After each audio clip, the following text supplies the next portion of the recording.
Doctor Babasaheb आंबेडकरांनी बौद्ध धम्म स्वीकारण्यामागे काय कारण होती?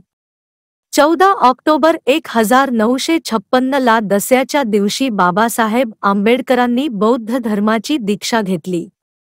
म्हणूनच दसऱ्याच्या दिवशी बाबासाहेबांचे हजारो अनुयायी नागपुरात दीक्षाभूमीवर येतात आणि बौद्ध धर्माची दीक्षा घेतात. हा दिवस धम्मचक्र प्रवर्तन दिन म्हणून साजरा केला जातो. 14 ऑक्टोबर 1956 या दिवशी दीक्षाभूमीवर नेमकं काय झालं होतं, त्या दिवशीचा घटनाक्रम, इतिहास आणि परिणाम आणि मुळात बाबासाहेबांनी बौद्ध धर्म का स्वीकारला या गोष्टी या लेखातून समजून घेऊया. बाबासाहेबांनी बौद्ध धर्माचीच दीक्षा का घेतली? बाबासाहेब आंबेडकर यांच्या कार्याचा पट खूप मोठा आहे. ते वकील होते, विद्वान होते, सामाजिक चळवळीत अग्रेसर होते. मात्र त्यांच्या कार्याचा लसावी काढायचा झाल्यास दलित समाजाच्या व्यक्तींना मनुष्याचा दर्जा मिळवून देणं, त्यांचा आत्मसन्मान वाढवणं आणि आत्मोद्धार करण्यास समर्थ करणंही त्यांच्या आयुष्याचे मुख्य कार्य होते. हिंदू धर्माचं पुनरुज्जीवन करणे, हिंदू धर्माची मानहानी आणि अवनती रोखणे आंबेडकरांना अपेक्षित होते. मी हिंदू म्हणून जन्माला आलो पण हिंदू म्हणून मरणार नाही अशी घोषणा बाबासाहेबांनी केली होती. अॅनिहिलेशन ऑफ कास्ट या पुस्तकात त्यांनी हिंदू धर्मातील असमानतेवर त्यांनी आसूड ओढले होते. शेवटी त्यांनी बौद्ध धर्माचा स्वीकार 14 ऑक्टोबर 1956 रोजी केला. मात्र हिंदू धर्मातील अनेक गोष्टी आयुष्यभर खटकत असताना आयुष्याच्या अगदी शेवटी त्यांनी बौद्ध धर्माचा स्वीकार का केला? याबद्दल बोलताना सामाजिक कार्यकर्त्या रूपा कुलकर्णी बोधी म्हणतात, त्यांनी हिंदू धर्माला सुधारण्याचा बराच प्रयत्न केला. त्यांनी आकसाने बौद्ध धर्मात प्रवेश केलेला नाही. महाडचा सत्याग्रह, काळाराम मंदिराचा सत्याग्रह ही त्याचीच उदाहरणं आहेत. त्यांनी अनेक हिंदू नेत्यांशी चर्चा केली. त्यात अगदी एस.एम. जोशी, सावरकर, टिळकांचा मुलगा श्रीधर टिळक यांच्याशी चर्चा केली होती. अनेक वर्तमानपत्रं केली. त्यातून सवर्ण समाजाचं प्रबोधन केलं. ती वापरत असताना सधेतूने कान उघडणी केली. 1942 पासून तर ते राजकारणातही होते. घटनाही लिहिली. घटनेत सगळ्यांना अधिकार दिले होते, तरीही त्यांचं समाधान झालं नाही. शेवटचा उपाय म्हणून त्यांनी हिंदू धर्मावर बहिष्कार घालण्याचा निर्णय घेतला. मे 1956 मध्ये बीबीसीने आंबेडकरांचे एक भाषण प्रसिद्ध केलं. भाषणाचा विषय होता, मला बौद्ध धर्म का आवडतो? या प्रश्नाचं उत्तर देताना बाबासाहेब म्हणतात, मला बौद्ध धर्म आवडतो कारण जी तत्त्वे इतर कोणत्याही धर्मात सापडत नाहीत ती मला फक्त बौद्ध धर्मात सापडतात. बौद्ध धर्म मला प्रज्ञा शिकवतो, तो मला अंधश्रद्धा आणि अद्भुतता शिकवत नाही. तो मला प्रज्ञा, करुणा आणि समता ही तत्त्वे शिकवतो. मनुष्याच्या चांगल्या आणि सुखी जीवनाला याची आवश्यकता आहे. असा केला बौद्ध धर्माचा स्वीकार. 1955 सालानंतर त्यांची तब्येत ढासळत चालली होती. कोणत्याच उपचारांचा त्यांना फायदा होईना. त्याच काळात बुद्ध आणि त्याचा धम्म या पुस्तकाचे कामही सुरू होते. आपण हयात असतानाच हे पुस्तक प्रकाशित व्हावं अशी त्यांची इच्छा होती.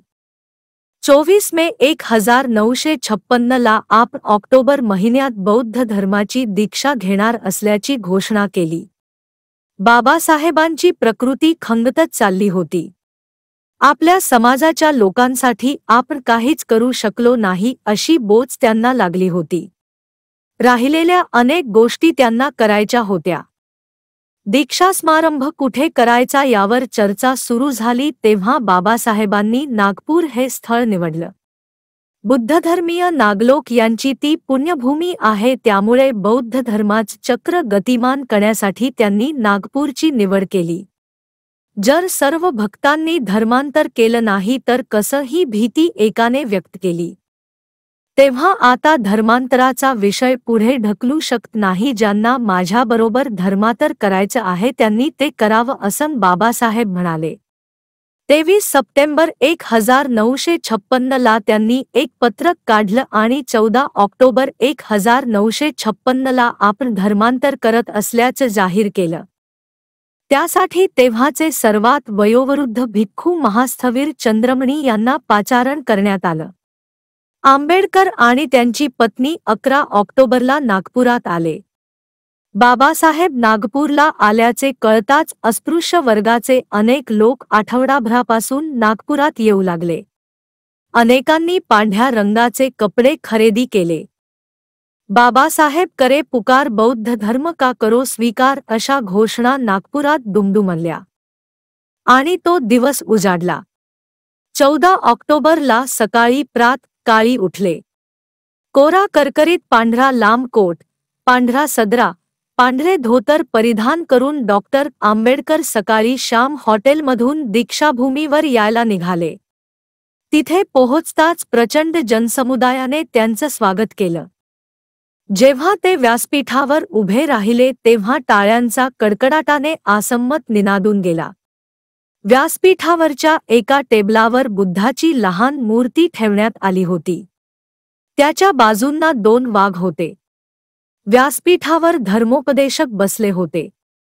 समारंभाची सुरुवात एका मराठी गीताने झाली. नंतर 4 भिक्षू आंबेडकर आणि त्यांची पत्नी त्यांना बुद्ध शरण गच्छामी, संघ शरण गच्छामी हे मंत्र म्हणवून घेतले. जीवत्या, चोरी, असत्य भाषण, अनाचार आणि मद्य यापासून अलिप्त राहण्याविषयीची पंचशीले म्हणवून घेत असताना 3 लाखांचा समूह तो सोहळा तन्मयतेने पाहत होता. आंबेडकर शपथ घेताना बुद्धाच्या मूर्तीसमोर भक्तिभावाने नतमस्तक झाले. भगवान बुद्धाच्या चरणी मस्तक ठेवून 3 वेळा वंदन केले. बुद्धमूर्तीला कमलांचा पुष्पहार वाहिला. हे झाल्यावर आंबेडकरांचे बौद्ध धर्मात आगमन झाल्याचं घोषित करण्यात आलं. त्याबरोबर बाबासाहेब आंबेडकर की जय, भगवान बुद्ध की जय असा जयजयकार करण्यात आला आणि विजयादशमीच्या मुहूर्तावर बाबासाहेबांचे सीमोल्लंघन झाले. हा सोहळा झाल्यानंतर बाबासाहेबांनी घोषणा केली की मी माझ्या जुन्या धर्माचा त्याग करून आज पुन्हा जन्म घेत आहे. तो धर्म असमानता आणि छळवणूक यांचा प्रतिनिधी होता. अवतार कल्पनेवर माझा विश्वास नाही. मी कोणत्याही हिंदू देवदेवतेचा भक्त उरलेला नाही. मी बुद्धाने सांगितलेला अष्टांग मार्ग कसोशीने पाळीन. बौद्ध धर्म हा खरा धर्म आहे. ज्ञान, सुमार्ग, करुणा या तत्वाप्रमाणे माझे आयुष्य क्रमीन. त्यानंतर ज्यांना बौद्ध धर्म स्वीकारायचा आहे त्यांनी उभं राहावं असं आव्हान त्यांनी जनसमुदायाला केलं. जनतेचा तो समुदाय उभा राहिला.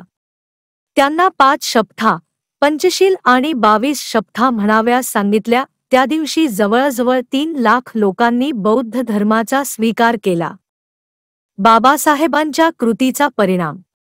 दलितांच्या उद्धारासाठी बाबासाहेब आंबेडकरांनी आपलं आयुष्य वेचलं. आयुष्याच्या अगदी शेवटच्या काळात त्यांनी बौद्ध धर्माचा स्वीकार केला. मात्र त्यानंतर अगदी 50 दिवसात त्यांचा मृत्यू झाला. बाबासाहेबांच्या या कृतीचा बौद्ध धर्मावर झालेल्या परिणामाविषयी बोलताना ज्येष्ठ अर्थतज्ज्ञ आणि राज्यसभेचे खासदार नरेंद्र जाधव म्हणतात, बाबासाहेबांनी बौद्ध धर्माचा स्वीकार केल्यावर त्यांचं महापरिनिर्वाण झालं.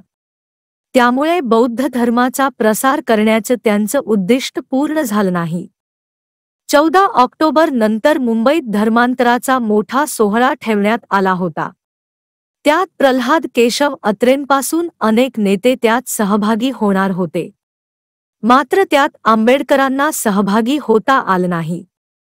आम्ही बौद्ध धर्म स्वीकारला पण तो आचरण्यात आणण्याची यंत्रणा त्यांना उभारता आली नाही.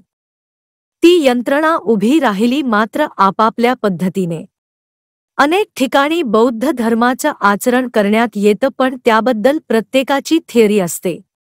ज्या पद्धतशीर पद्धतीने व्हायला हवं होतं ते झालं नाही हे मान्य करावं लागेल. 1935 साली बाबासाहेबांनी बौद्ध धर्माचा स्वीकार करण्याची घोषणा केली. मात्र प्रत्यक्ष कृती करायला त्यांना 21 वर्ष जावी लागली. या काळात त्यांनी सर्व धर्मांचा तौलनिक अभ्यास केला आणि शेवटी बौद्ध धर्माचा स्वीकार केला. त्यांच्या या कृतीची आठवण म्हणून अजूनही दीक्षाभूमीवर बौद्ध धर्माची दीक्षा घेतात. दीक्षाभूमी हे नागपुरातील आणि भारतातील एक महत्त्वाचं स्थळ आहे. हजारो वर्षाच्या दडपशाही विरुद्ध केलेल्या एल्गाराचे ते प्रतीक आहे. आज 65 वर्षांनंतरही बाबासाहेबांची कृती अनेकांना प्रेरणा देते आणि देत राहील.